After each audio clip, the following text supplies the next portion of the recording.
चौथे चरण के मतदान के बाद चुनाव में हिंदू मुसलमान पर घमासान तेज हो गया है। दरअसल न्यूज 18 इंडिया को दिए इंटरव्यू में प्रधानमंत्री नरेंद्र मोदी के बयान के बाद इस मुद्दे पर सियासत तेज हो गई है। इंटरव्यू में पीएम ने कहा था कि उन्होंने हिंदू मुसलमान कभी नहीं किया। अगर वो हिंदू मुसलमान करेंगे तो सार्वजनिक जीवन में रहने योग्य नहीं रहेंगे। पीएम के इस बयान पर कांग्रेस अध्यक्ष मल्लिकार्जुन खड़गे ने पलटवार किया। खड़गे ने कहा कि मुस्लिमों पर ये शब्द पीएम मोदी के ही हैं। पीएम मटन, मछली और मंगलसूत्र पर बात ना करें, सिर्फ अपनी उपलब्धियों के बारे में बात करें। बार बार वो अपने भाषण में मटन, चिकन, मंगलसूत्र, ये मणिपुर इसे छोड़ दिए, बाकी यही वो बोलते देखो भाई, कोई भी आपको कुछ कहना है, वोट लेना है तो आपके काम पे वोट लो ना। मैंने ये किया, जैसा कि जवाहरलाल नेहरू जी ने बड़े बड़े पब्लिक सेक्टर्स बनाए, HMT, HAL, BEL, BHEL, ये सारे बनाए और उससे लाखों लोगों को एम्प्लॉयमेंट मिला। बड़े बड़े बांध बनवाए जिससे हमारा हरी क्रांति इस देश में आ गई। ये काम बताकर आप लोग। कांग्रेस के पूर्व अध्यक्ष राहुल गांधी ने उड़ीसा के बलांगीर में संविधान को लेकर बीजेपी को बड़ी चुनौती दे डाली है। उन्होंने कहा कि दुनिया की कोई भी शक्ति संविधान को छू नहीं सकती और अगर बीजेपी संविधान को फाड़कर फेंकने की कोशिश करेगी तो फिर देखना कांग्रेस और देश की जनता उनके साथ कैसा व्यवहार करती है। बीजेपी के बड़े बड़े नेता कहते हैं अगर वो चुनाव जीतेंगे तो इस किताब को वो फाड़ के फेंक देंगे। भाइयों और बहनों, मैं बीजेपी के हर कार्यकर्ता से कहना चाहता हूं, हर नेता से कहना चाहता हूं, बीजेपी छोड़ो, नरेंद्र मोदी छोड़ो, दुनिया की कोई भी शक्ति इस किताब को नहीं छू सकती है। इसको अगर आपने फाड़ने की कोशिश की तो फिर देखना देश आपके साथ, कांग्रेस पार्टी आपके साथ क्या करती है। पीएम के बयान पर AIMIM के अध्यक्ष असदुद्दीन ओवैसी ने भी पलटवार किया है। ओवैसी ने सोशल मीडिया प्लेटफॉर्म एक्स पर पोस्ट किया कि ये झूठी सफाई देने में इतना वक्त क्यों लगा। मोदी का सियासी सफर सिर्फ और सिर्फ मुसलमान विरोधी सियासत पर है। साथ ही AIMIM के नेता वारिस पठान ने भी कहा कि पीएम मुस्लिमों को लेकर झूठ बोलते हैं। अब वो तो बोलते सबका साथ, सबका विकास, सबका विश्वास की बात करते हैं। और 2002 की मैं बात करूंगा, बिल्किस बानो जिसका बलात्कार हुआ था, उसकी मां बहन का बलात्कार किया, उस कत्ल कर दिया, उनके जो कातिल जेल के अंदर थे उनको रेमिशन के तहत गुजरात चुनाव के पहले मोदी सरकार ने ही छोड़ा था। अब बोल रहे मोदी जी स्टेज से खड़े होकर बोल रहे हैं कि मुसलमान जो है घुसपैठिया है। वो स्पीच में उन्होंने 3 मरतबा नाम लिया। वहीं असम के मुख्यमंत्री हिमंता बिस्वा शर्मा ने दिल्ली में चुनाव प्रचार के दौरान कहा कि अगर बीजेपी को 400 सीटें मिलती हैं तो ज्ञान वापी और कृष्ण जन्मभूमि मंदिर बनाए जाएंगे। हिमंता ने कहा कि अब की बार 400 पार का मतलब है ज्ञान वापी में शिवालय, मथुरा में श्री कृष्ण मंदिर और पाकिस्तान अधिकृत कश्मीर वापस भारत में। मैंने सुबह कांग्रेसियों को बोला कि भाई देखो, जब हमारा 300 सीट था हमने राम मंदिर बनाया, अभी हमारा 400 सीट होगा, मथुरा में भी कृष्ण जन्मभूमि बनेगा और ज्ञानवापी मस्जिद का जगह में बाबा विश्वनाथ का बड़ा भव्य मंदिर बनेगा। तो अब हमें सीट देते रहिए और मुगलों ने जितना कारनामा करके गया था हम लोग सब साफ करते करते चला जाऊंगा। तो 5वें चरण के मतदान से पहले हिंदू मुसलमान पर क्यों मचा है घमासान, आज चुनाव अड्डा में इसी पर करेंगे बड़ी चर्चा। शाम 7:57 पर।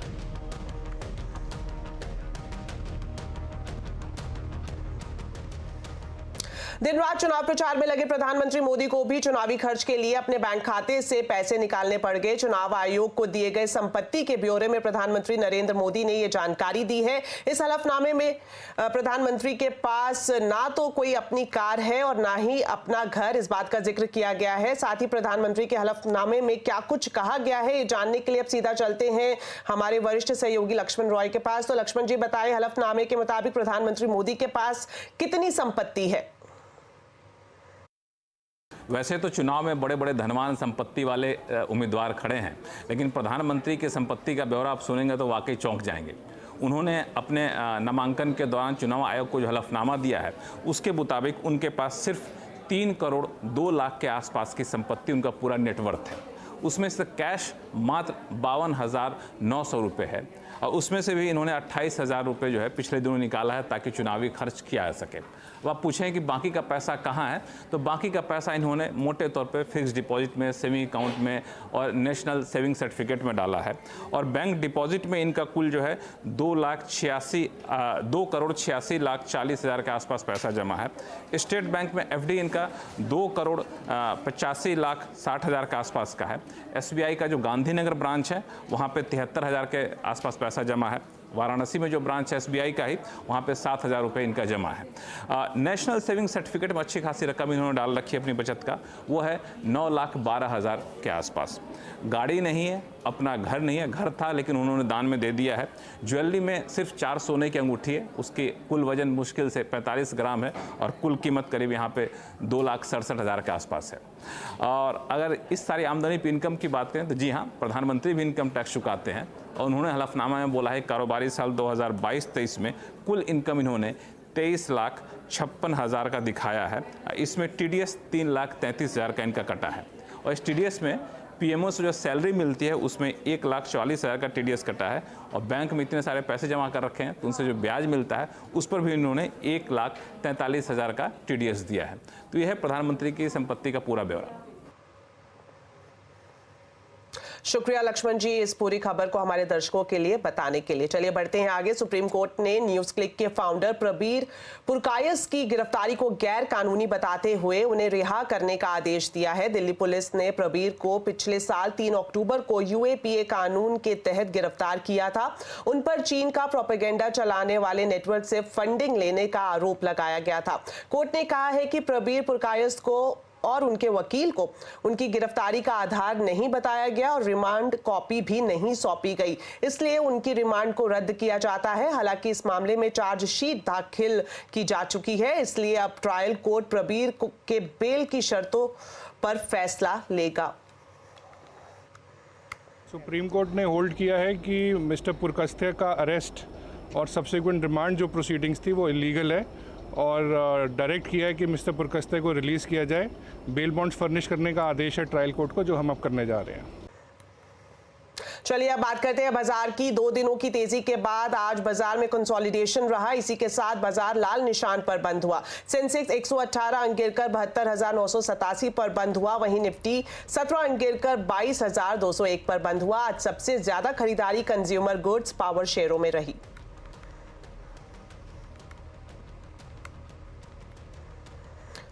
ट्रस्ट म्यूचुअल फंड के CIO मिहिर वोरा का कहना है कि बाजार में फाइनेंशियल, इंफ्रा, मैन्युफैक्चरिंग, रियलिटी और न्यू एज बिजनेस में कंपनियां जो जुड़ी हैं उस पर बुलिश नजरिया है। इन सभी कंपनियों में पैसा बन सकता है।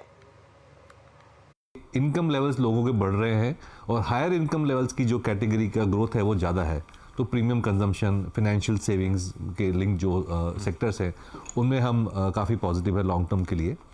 सेकंड बहुत ही ज़्यादा इंपॉर्टेंट है फिजिकल एसेट क्रिएशन, क्योंकि अगर हमें 7-8% GDP ग्रोथ दिखाना है और वो भी लॉन्ग टर्म के लिए ईयर आफ्टर ईयर, तो कंजम्पशन से नहीं हो पाएगा। ये फिजिकल एसेट हमें क्रिएट करने ही पड़ेंगे, चाहे वो मैन्युफैक्चरिंग में हो, चाहे इंफ्रास्ट्रक्चर में हो, चाहे रियल एस्टेट में हो।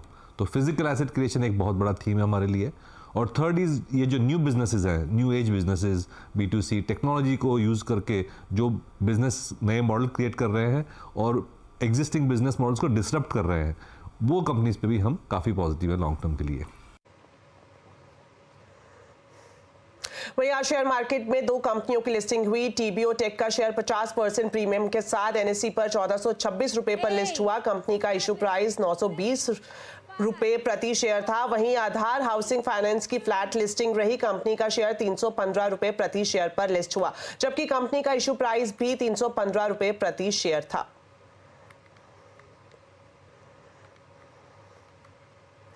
देश के सबसे बड़े सरकारी बैंक एसबीआई ने अपने कस्टमर्स को बड़ी खुशखबरी दी है। एसबीआई ने फिक्स डिपॉजिट पर इंटरेस्ट रेट बढ़ा दिए हैं। एसबीआई ने जमा दरें 0.25% से 0.75% तक बढ़ाई है। एसबीआई ने कस्टमर्स के लिए 2 करोड़ से कम के फिक्स डिपॉजिट पर ब्याज दरों को बढ़ा दिया है। एफडी की ये नई दरें 15 मई 2024 से लागू हो चुकी है। फिक्स डिपॉजिट पर एसबीआई की नई ब्याज दरों से कस्टमर्स को 0.75% तक का फायदा होने वाला है। अब इसे 4.75% से बढ़ाकर 5.5% कर दिया गया है।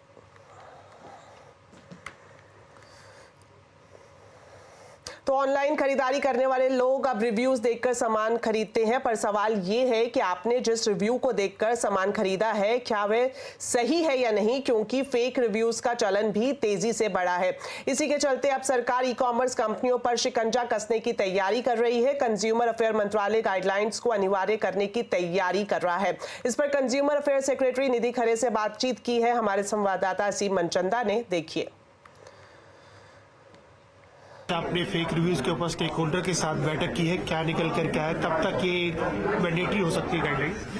आप जानते ही हैं कि फेक रिव्यूज, पेड रिव्यूज के ऊपर एक बीआईएस के द्वारा एक स्टैंडर्ड लाया गया था। 1.5 साल पहले हम लोगों ने इसे वॉलंटरी स्टैंडर्ड के रूप में इंडस्ट्री के साथ शेयर किया था। सभी ई कॉमर्स एंटिटीज को इससे अवगत कराया, इसके प्रावधानों से। ई कॉमर्स एंटिटी का दायरा बढ़ा है।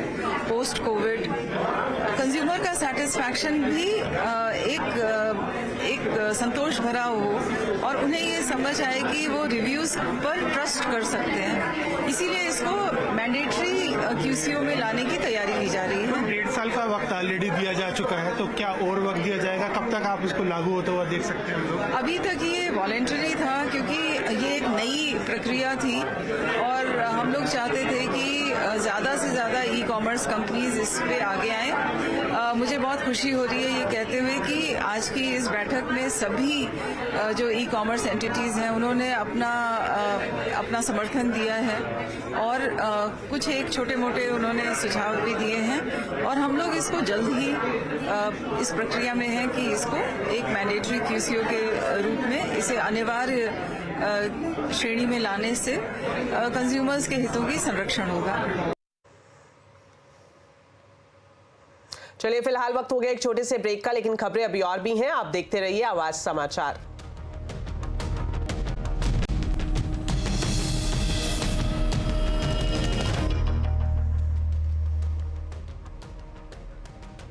ब्रेक के बाद आपका स्वागत है और अब आपको बताते हैं कुछ और खबरें। टेक्नोलॉजी के क्षेत्र में महिलाओं और पुरुषों के रेशो को बराबर होना चाहिए और इसके लिए हमें अभी लंबा रास्ता तय करना है। ये कहना है रिलायंस रिटेल की एग्जीक्यूटिव डायरेक्टर ईशा अंबानी का। दूरसंचार विभाग द्वारा आयोजित गर्ल्स इन आईसीटी इंडिया कार्यक्रम को संबोधित करते हुए ईशा अंबानी ने कहा कि देश की लड़कियों को टेक्नोलॉजी सेक्टर को एक करियर के तौर पर चुनना चाहिए।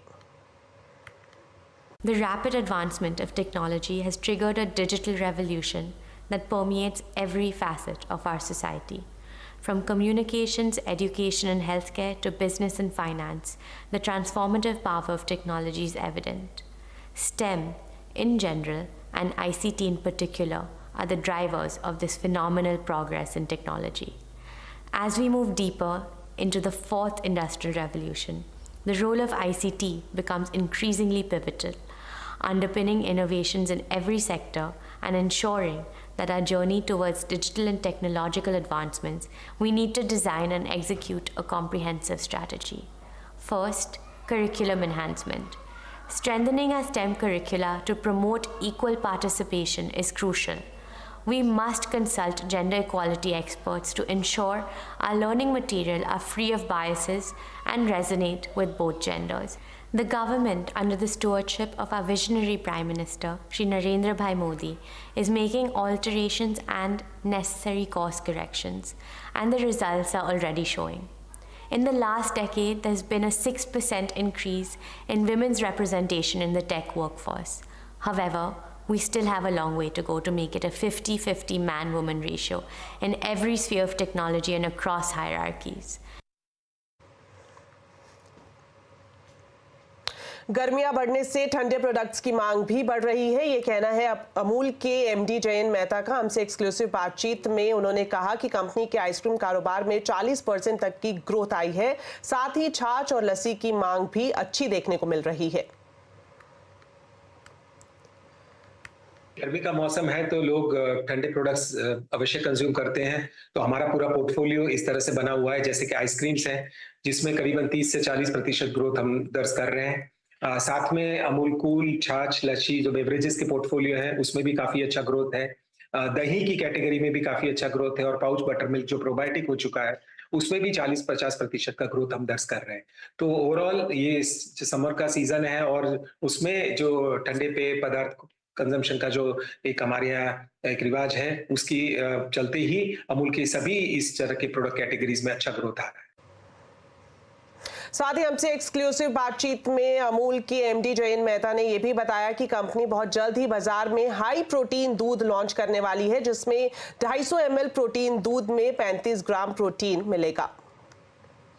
100 से करीबन प्रोडक्ट्स हम लोग हर साल नए नए लॉन्च करते हैं। तो आइसक्रीम्स में भी इस साल हमने कई सारी नई फ्लेवर्स और वेरिएंट्स लॉन्च किए हैं। आइस लॉन्च में देश विदेश की सभी बेस्ट पॉपुलर आइसक्रीम्स का भी हमने नया प्रोडक्ट रेंज लॉन्च किया है, जो भी काफी पॉपुलर हो रहा है। साथ साथ में बेवरेजेस में भी नए प्रोडक्ट इनोवेशन आ रहे हैं। छाछ भी मैंने बताई, हमने प्रोबायोटिक करके हेल्थ इम्यूनिटी बढ़ाने की कोशिश की। प्रोटीन की रेंज में भी कई सारे नए प्रोडक्ट्स आ रहे हैं और अभी एक ही हफ्ते में हम लोग हाई प्रोटीन दूध भी ला रहे हैं, जो आप 250 ml दूध में 35 ग्राम तक प्रोटीन जो आपको मिल पाएगा।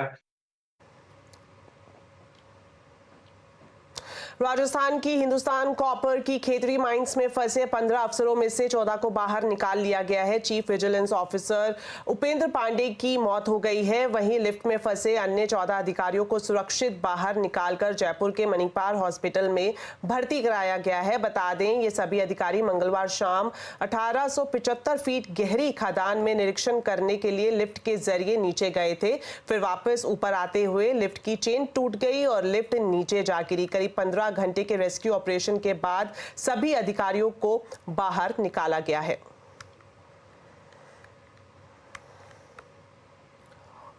तो चलिए, बुलेटिन में फिलहाल इतना ही। आप खबरों पर अपडेट रहें, CNBC आवाज से जुड़े रहें हमारे सोशल मीडिया हैंडल्स के जरिए। नमस्कार।